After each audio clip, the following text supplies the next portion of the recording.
Ready.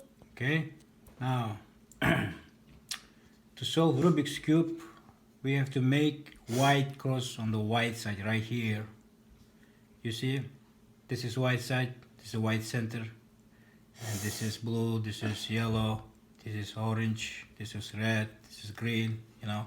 It doesn't change. Whenever you turn, it remains right here. So, as I told you before, white cross here, but we're gonna make it white cross not right here on the opposite side of white, on the yellow side.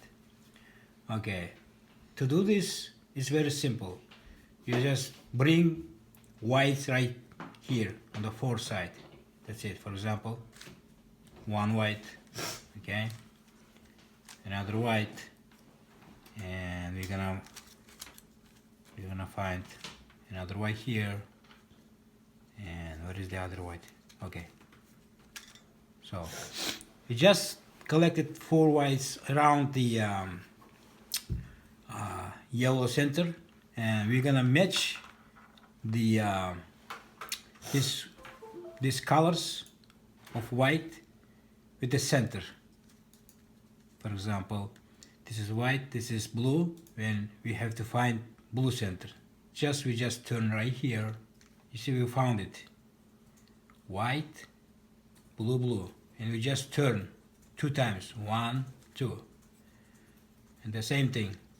For example, white, orange. We have to find orange center. Okay, here it is. We just turn it. 1, 2, and this is green, and this is not green. We have to find it. Just turn right here. Turn one more time. You see, eventually you found it. And we just turn 1, 2, and red is already ready. You see, white, red, red. 1, 2.